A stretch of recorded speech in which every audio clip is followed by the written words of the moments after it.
பொதுமக்கள் பாதுகாப்பு அமைச்சர் பாராளுமன்றத்தில் சொன்ன ஒரு விஷயம் இப்போ இலங்கைக்குள்ள பேசு பொருளாக மாறி இருக்குது. என்னட்டு சொன்னா 2019 ஈஸ்டர் குண்டு தாக்குதல் இருக்குதானே, அந்த குண்டு தாக்குதலினுடைய பிரதானமான சூத்திரதாரிகளுக்குள்ள ஒருத்தராக கருதப்பட்ட சாரா ஜஸ்மின் என்ற ஒரு பெண் இப்பவும் உயிரோடு இருக்கிறதா பொதுமக்கள் பாதுகாப்பு அமைச்சர் பாராளுமன்றத்தில் சொல்லியிருக்கிறார். அவர் இறந்துட்டார் என்று சொல்லி செய்திகள் பெரிய அளவில் போய்கொண்டிருந்தது. ஆனால் இப்போ பாதுகாப்பு அமைச்சர் என்ன சொல்லியிருக்கிறாருன்னு சொன்னா, இல்ல அவர் இறந்து போகல, அவர் உயிரோடு தான் இருக்கிறார். ஆனால் அவர் எங்க இருக்கிறார் என்ற எந்த விதமான தகவல்களுமே இப்போ வரைக்கும் வெளியிட முடியாதுன்ற மாதிரி ஒரு விடயத்தை பாராளுமன்றத்தில் இன்றைய நாளில் சொல்லியிருக்கிறார். இதை பற்றின முழுமையான தகவல்களையும் இந்த வீடியோவில் நான் உங்களுக்கு சொல்ல போறேன்.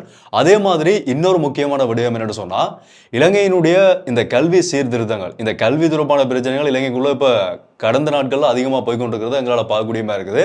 அதுல முக்கியமா இப்ப உருவாயிருக்கக்கூடிய பிரச்சனை என்னன்னு சொன்னா, தரம் 6 ஆங்கில பாட புத்தகத்துல உள்ளடக்கப்பட்டிருந்த ஒரு உள்ளடக்கம் தொடர்பான சர்ச்சை அது இப்போ கொஞ்சம் சீரியஸா போய்கொண்டிருக்குது. எவ்வளவு தூரத்துக்குன்னு சொன்னா, நம்பிக்கையில்லா தீர்மானம் பிரதமர் ஹரணி அமரசூரியவுக்கு எதிராக எதிர்கட்சிகளால இன்றைக்கு கொண்டு வரப்பட்டிருக்குது. கொஞ்சம் சீரியஸா போற மாதிரி தான் இதை பார்க்கும்போது தெரியுது. அதுல என்ன நடந்து கொண்டிருக்கின்றதையும் இந்த 2 விடயங்களையும் தான் இந்த வீடியோல முழுமையா நான் உங்களுக்கு சொல்ல போறேன்.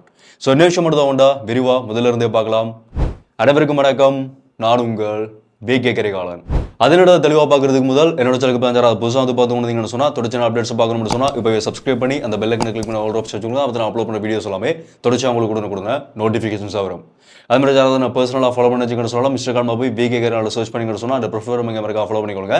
இந்த வீடியோவை லைக் பண்ணிருங்க. வீடியோட கடைசியில் முடிஞ்ச வரைக்கும் எல்லாருக்குமே இந்த வீடியோ ஷேர் பண்ணி விட்டுருங்க. ஓகே, முதல் விடயம் என்னன்னு சொன்னால், இலங்கைக்குள்ள 2019 ஈஸ்டர் தினத்தில் ஏப்ரல் 21ஆம் தேதி தேவாலயங்களை குறிவைத்து நடந்த அந்த மிகப்பெரிய குண்டு தாக்குதல், பயங்கரவாத தாக்குதல் சொல்லலாம். நூற்றுக்கணக்கான மக்கள் உயிரிழந்து நிறைய பேர் அங்கவீனமாகி இலங்கைக்கே ஒரு பயங்கரவாத அச்சுறுத்தலை ஏற்படுத்தின ஒரு முக்கியமான குண்டு தாக்குதல் தான் ஈஸ்டர் குண்டு தாக்குதல். இந்த தாக்குதல் தொடர்பாக நிறைய பேர் கைது செய்யப்பட்டும் நிறைய பேர் மேலான விசாரணைகள் மேற்கொள்ளப்பட்டு கொண்டு வருது. பிள்ளையான் என்று சொல்லப்படுற சிவனேசதுரை சந்திரகாந்தன் மேலையும் இது தொடர்பான விசாரணைகள் இலங்கையினுடைய குற்றப்புலனாய்வு பிரிவினரால் இப்போ வரைக்குமே மேற்கொள்ளப்பட்டு கொண்டு வருது. அடிக்கடி செய்திகளை கூட ஈஸ்டர் குண்டு தாக்குதல் தொடர்பாக சில பேர் கைது செய்யப்பட்டிருக்கிறார்கள், இப்போ வரைக்குமே கைது செய்யப்பட்டு கொண்டிருக்கிறார்கள் சொல்லி கூட இந்த தாக்குதல் இன்றைக்கு வரைக்குமே ஒரு விரிவடைந்து போய்கொண்டிருக்கக்கூடிய விசாரணையாக தான் இப்போ வரைக்கும் போய்கொண்டிருக்குது. கடந்த கால ஆட்சியாளர்களினுடைய பெரிய பெரிய ஆட்சியாளர்கள் வரைக்கும் இந்த விசாரணைகள் போய்கொண்டிருக்கிறத எங்களால் பார்க்கக்கூடியமா இருக்குது. அந்த குண்டு தாக்குதல் தொடர்பான முக்கியமான ஒரு தகவல் இன்றைய நாளில் பாராளுமன்றத்தில் இலங்கையினுடைய பொது பாதுகாப்பு அமைச்சர் ஆனந்த விஜயபால அவருடைய வாயிலிருந்து இன்றைய நாளில் வெளியிடப்பட்டிருக்குது. என்னன்னு சொன்னா, இலங்கையினுடைய பாராளுமன்ற உறுப்பினர் முஜிபுர் ரஹ்மான் அவரோட வாயால கேட்ட ஒரு கேள்விக்கு, இந்த ஈஸ்டர் குண்டு தாக்குதல் தொடர்பாக கேட்ட ஒரு கேள்விக்கு பொது பாதுகாப்பு அமைச்சர் என்ன சொல்லியிருக்கிறாருன்னு சொன்னா, இந்த ஈஸ்டர் குண்டு தாக்குதலினுடைய பிரதானமான சூத்திரதாரியா கருதப்படுற புலஸ்தினி மகேந்திரன் என்ற சாரா ஜஸ்மின், இவரோட உண்மையான பேர் புலஸ்தினி மகேந்திரன் என்று சொல்லி தான் சொல்லப்படுது.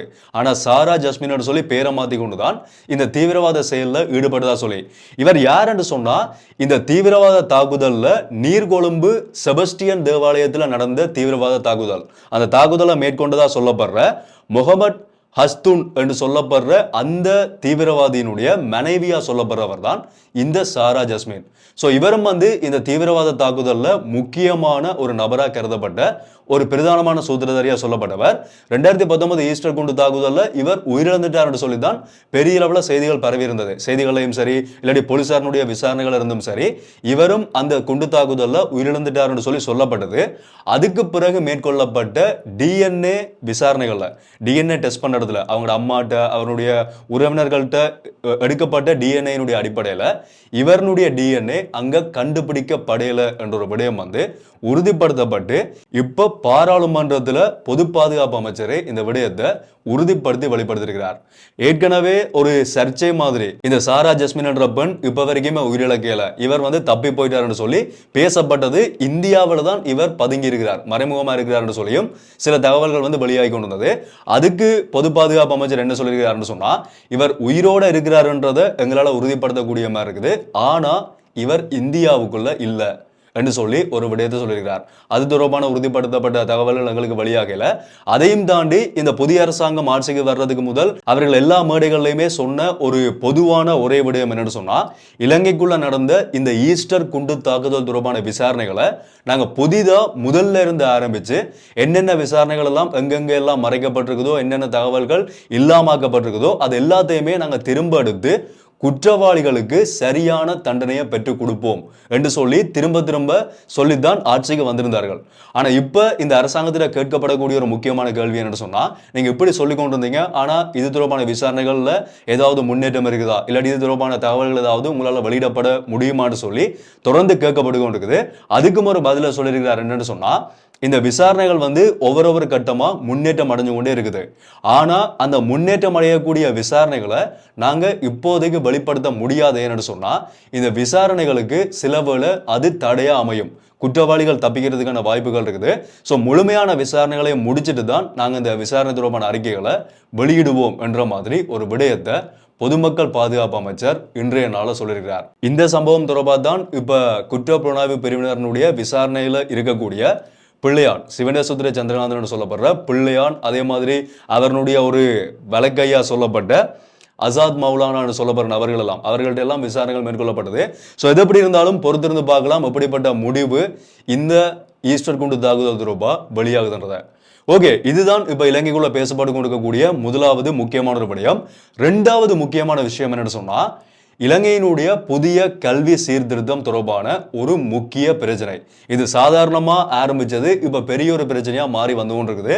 என்னன்னு சொன்னா, இலங்கையினுடைய பிரதமர் மற்றும் கல்வி அமைச்சராக இருக்கிற ஹரணி அமரசூரிய அவர்களை பதவியை விட்டு விலக சொல்லி ஒரு கடுமையான அழுத்தம் எதிர்கட்சிகளால இப்ப கொடுக்கப்பட ஆரம்பிச்சிருக்குது. அது எந்த அளவுக்கு போயிருக்குன்னு சொன்னா, அவரை சிறைக்கு அனுப்புங்க, அவரை பதவியில இருந்து விலக்கி அவர் சிறைக்கு போகணும்ன்ற மாதிரி கூட ஒருத்தர் ஒரு கருத்தை சொல்லியிருக்கிறார். என்ன பிரச்சனைன்னு சொன்னா, இந்த 2026ஆம் ஆண்டுக்கான புதிய கல்வி சீர்திருத்தங்களை இந்த புதிய அரசாங்கம் மேற்கொண்டிருந்தார்கள். பாடசாலை நேரங்களை அதிகரிக்கிறது, சில பாடத்திட்டங்களை விலக்குறது, வெளியெடுக்கிறது, சில பாடத்திட்டங்களை புதிதாக கொண்டு வரதுன்னு சொல்லி நிறைய கல்வி சீர்திருத்தங்கள் இந்த புதிய அரசாங்கத்தால பாடத்திட்டங்களை கொண்டு வரப்படுது. அதுக்கான எதிர்ப்புகளும் வந்தது. இல்ல இது நல்ல ஒரு விஷயம் தான் சொல்லியும் சொல்லப்பட்டு கொண்டு வந்தது. அது எல்லாத்தையுமே நாங்கள் கடந்த வீடியோக்குள்ள எல்லாமே முழுசா கழிச்சிருக்கிறோம்.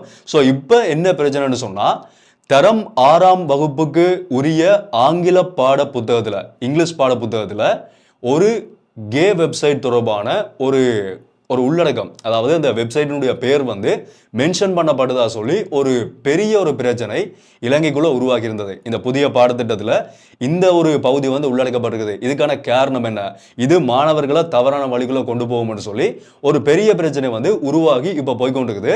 அதை உடனடியா நீக்கணும், அது மாணவர்களுக்கு போய் சேரக்கூடாதுன்னு சொல்லித்தான் அதுக்கு எதிரான செயல்பாடுகள் இலங்கைக்குள்ள முன்னெடுக்கப்பட்டது. அது உண்மையிலேயே சரியான ஒரு விஷயம். ஏன்னு சொன்னா, உலக அளவுல இந்த LGBTQ ஒரு அது அமைப்பா, அது என்னன்னு சொல்லி எனக்கு சரியா சொல்ல தெரியல. அதை நான் பார்த்ததும் இல்லை. நார்மலா பார்க்கும்போது தான் எங்களுக்கு அது தொடர்பான ஒரு பக்கம் ஒன்று இருக்குது தானே. இப்போ என்னுடைய பக்கம் இதுதான் சொல்லி ஒரு பக்கம் இருக்குது தானே, அதே மாதிரி அதுக்கான ஒரு பக்கம் நான் வச்சிருக்கிறேன். அது இந்த வீடியோல கடைசியா சொல்றேன், கொஞ்சம் ஆழமாகவும் சொல்றேன். ஸோ இந்த LGBTQ இருக்கக்கூடிய ஒரு பிரச்சனை தான் இந்த கே என்ற சம்பந்தமான ஒரு பிரச்சனை. ஸோ இது தொடர்பான ஒரு உள்ளடக்கம் தான் இந்த பாடப்புத்தகத்தில் உள்ளடக்கப்பட்டிருக்கிறதா சொல்லப்பட்டிருக்குது. அது இப்போ இந்த சர்ச்சைகள் எல்லாம் உருவானதுக்கு பிறகு பிரதமர் ஹரணி அமரசூரிய இப்ப என்ன சொல்லியிருக்கிறாருன்னு சொன்னா, தரம் 6 பாடப்புத்தகத்திலிருந்து அதை நாங்க நீக்க போறோம், அதை நீக்கிறதுக்கான அனுமதியை தேசிய கல்வி நிர்வாகம் இப்ப ஒப்புதல் வழங்கி இருக்கிறார்கள். அந்த ஒப்புதலுக்கு அமைய அதை நாங்க அந்த பாடப்புத்தகத்திலிருந்து நீக்க போறோம்னு சொல்லி ஒரு விடயத்தை சொல்லிட்டார். இப்ப எதிர்கட்சிகள் சஜித் பிரேமதாஸ் அவர்கள் என்ன செஞ்சிருக்கிறாருன்னு சொன்னா, பிரதமருக்கு எதிரான நம்பிக்கையில்லா தீர்மானத்துல இப்ப கையெழுத்திருக்கிறார். நம்பிக்கையில்லா தீர்மானத்தை கொண்டு அதை சபாநாயகருக்கு கையளிக்கிறதுக்காக முதலாவதா சஜித் பிரேமதாஸ் அவர்கள் அதுல கையெழுத்திருக்கிறார். ஸோ இது கிட்டத்தட்ட ஹரணி அமரசூரியவுக்கு ஒரு கடும் அழுத்தத்தை ஏற்படுத்தக்கூடிய ஒரு பிரச்சனையா இப்ப மாறி போய்கொண்டிருக்கிறத எங்களால பார்க்கக்கூடிய மாதிரி இருக்குது. இதுக்கு அமைச்சரவை பேச்சாளர் நலிந்த ஜெயதீச என்ன சொல்லியிருக்கிறாருன்னு சொன்னா, அவர்கிட்ட ஊடகவியலாளர்கள் கேட்ட கேள்விக்கு என்ன சொல்லியிருக்கிறாருன்னு சொன்னா, இது தவறா நடந்த ஒரு விஷயம், தவறுதலா ஒரு உள்ளடக்கம் பாடப்புத்தகத்துல உள்ளடக்கப்பட்டிருக்குது. அதுக்காக கல்வி அமைச்சரை பதவி விலக சொல்றன்றது ஒரு நியாயம் இல்லாத ஒரு கருத்துன்ற மாதிரி. ஒரு சின்ன பிரச்சனைக்காக அவர் பதவி விலகணும்னு சொன்னா இது ஒரு நியாயம் இல்லாத கருத்து, கொஞ்சம் சிந்திச்சு பேசணும்ன்ற மாதிரி அவருடைய பக்க கருத்தை அவர் தெரிவிச்சிருக்கிறார். ஒட்டுமொத்தத்தில் பார்க்கும்போது உண்மையிலேயே ஒரு உள்ளடக்கத்துக்காக ஒரு அமைச்சரை பதவி விலக சொல்றன்றது ஏற்றுக்கொள்ள முடியாத ஒரு விஷயம் தான். ஏன்னா அது தவறுதலாகவே அவர்கள் சொல்ற மாதிரி உள்ளடக்கப்பட்டிருந்தா கூட அது தவறுதலாக உள்ளடக்கப்படுறதுக்கான வாய்ப்புகள் இல்லைன்றதும் வெளிப்படையாக எல்லாருக்குமே தெரியும். ஆனால் ஏதோ ஒரு வகையில் வந்து ஒரு குறிப்பிட்ட பாடத்திட்டத்தில் அது உள்ளடக்கப்பட்டிருக்கணும் போது அதை ஒரு தடவை ஓகே என்று சொல்லி அவர்கள் நீக்கிறார்கள் என்று சொல்லிட்டார்களானே வெளியில் எடுத்துட்டார்கள். ஸோ அதுக்காக வந்து அதை ஓகேன்னு சொல்லி விட்டுடலாம். ஏன்னா புதிய சீர்திருத்தங்கள்ல நல்ல விடயங்களும் தான் இருக்குது, அதனால வந்து விட்டுடலாம்.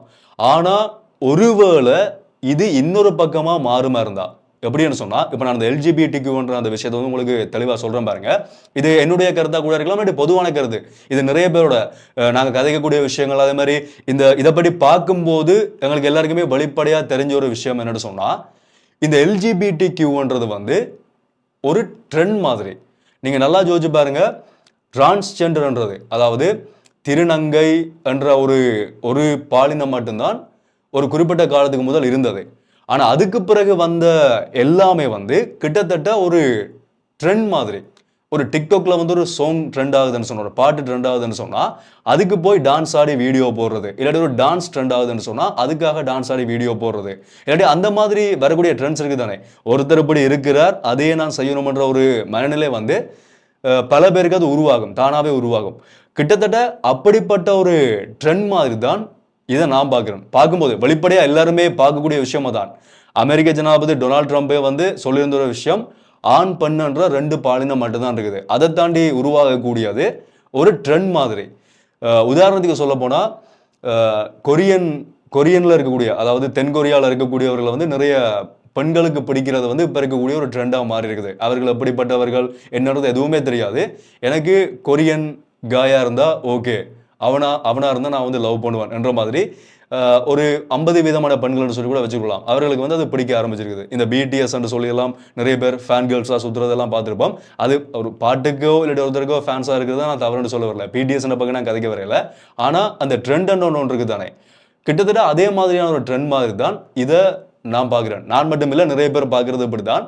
ஸோ அந்த விஷயம் வந்து கல்விக்குள்ளே கொண்டு வரப்படுது, அடுத்த சமூகத்துக்குள்ளே அது இன்ஜெக்ட் பண்ணப்படுதுன்னு சொன்னால் அது எங்களால் ஏற்றுக்கொள்ள முடியாது. இதை நான் ஏன் சொல்கிறேன்னு சொன்னால், இப்போ இருக்கக்கூடிய பிரதமரும் கல்வி அமைச்சருமான ஹரிணி அமரசூரிய அவர்கள் இந்த எல்ஜிபிடிக்யூன்ற இந்த பக்கத்துக்கு வந்து சார்பான கருத்துக்களை தெரிவித்தவரும், அதே மாதிரி அதுக்கு ஆதரவு கொடுக்கக்கூடிய ஒருத்தருமன்றதும் வெளிப்படையாக எல்லாருக்குமே தெரிஞ்ச ஒரு விஷயம்.